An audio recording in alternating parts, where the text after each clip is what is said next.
Titanic, जिसे इतिहास का सबसे आलीशान और कभी न डूबने वाला जहाज माना गया, अपनी पहली यात्रा पर डूब गया। ये केवल बर्फीली चट्टान से टकराने की कहानी नहीं है, बल्कि उन चेतावनियों और गलतियों की कहानी है जिन्हें नजरअंदाज किया गया। यह इंसानी घमंड की भी कहानी है, जिसके कारण 1500 से ज्यादा जिंदगियां अटलांटिक में समा गईं। आज हम जानेंगे टाइटैनिक की उस रात का सच, उसके बनने से लेकर डूबने तक, और उन रहस्यों को जो आज भी सोचने पर मजबूर करते हैं। 20वीं सदी की शुरुआत में इंसान टेक्नोलॉजी और इंजीनियरिंग से दुनिया को अपने काबू में करने का सपना देख रहा था। इसी दौरान व्हाइट स्टार लाइन नाम की कंपनी ने एक ऐसा जहाज बनाने का सपना देखा जो सबसे बड़ा, सबसे आलीशान और सबसे सुरक्षित हो। इसी सपने ने RMS टाइटैनिक का जन्म दिया। 31 मार्च 1909 को बेलफास्ट में इसका निर्माण शुरू हुआ। इसकी लंबाई 3 फुटबॉल मैदानों के बराबर और ऊंचाई 17 मंजिला इमारत के बराबर थी। इसे बनाने में $75 लाख खर्च हुए थे। इसकी सीटी की आवाज 16 किलोमीटर दूर तक सुनाई देती थी और इसका सबसे बड़ा सेफ्टी फीचर थे 16 वाटर टाइट कंपार्टमेंट। इंजीनियरों का दावा था कि अगर 4 में पानी भर भी जाए तो जहाज फिर भी तैरता रहेगा। इसी वजह से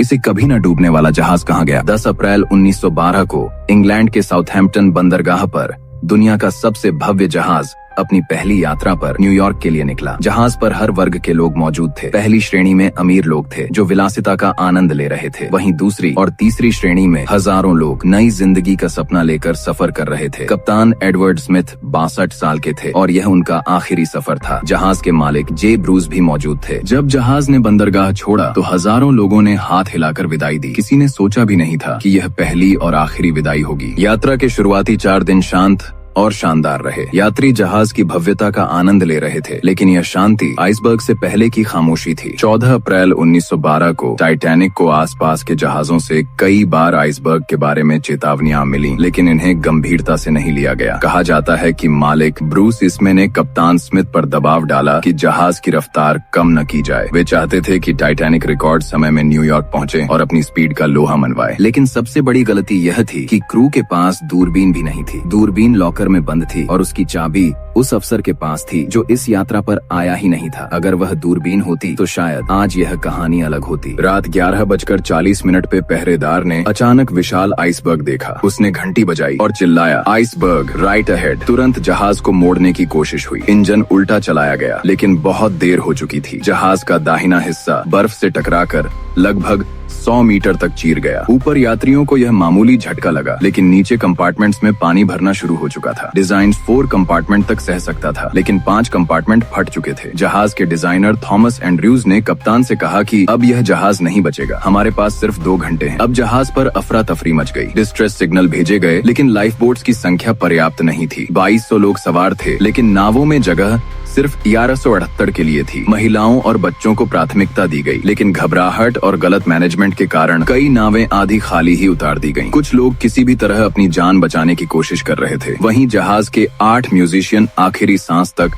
वायलिन बजाते रहे ताकि डूबते लोगों को कुछ शांति मिले। करीब 2 घंटे 40 मिनट बाद रात 2:20 पे जहाज का अगला हिस्सा पानी में समा गया और भारी दबाव में टाइटैनिक 2 टुकड़ों में टूटकर अटलांटिक की गहराइयों में चला गया। जो लोग नाव में नहीं चढ़ पाए वे 2 डिग्री पानी में गिर गए, जहां इंसान 15 मिनट से ज्यादा जीवित नहीं रह सकता। अधिकांश लोग डूबने से नहीं बल्कि ठंड से मरे। सुबह कारपेथिया जहाज बचाव के लिए पहुंचा, लेकिन उसे केवल कुछ नावें और 700 से ज्यादा लोग मिले। 1500 से अधिक लोग बर्फीले समंदर में खो चुके थे। इस हादसे ने पूरी दुनिया को हिला दिया। इसके बाद समुद्री सुरक्षा नियम बदल दिए गए। अब हर जहाज पर सभी यात्रियों के लिए लाइफ बोट्स अनिवार्य हुए। रेडियो 24 घंटे चालू रखने का नियम बना और आइसबर्ग की निगरानी के लिए इंटरनेशनल आइस पेट्रोल बना। टाइटैनिक के डूबने को लेकर कई थ्योरीज हैं। कुछ मानते हैं कि जहाज के हिस्सों में घटिया लोहे के रिवेट्स लगे थे जो टक्कर में उखड़ गए और पानी तेजी से अंदर भर गया। कुछ का मानना है कि जहाज में पहले से आग लगी थी जिसने उसके ढांचे को कमजोर कर दिया था। 1985 में अमेरिकी नेवी ऑफिसर रॉबर्ट बेलार्ड ने टाइटैनिक के मलबे को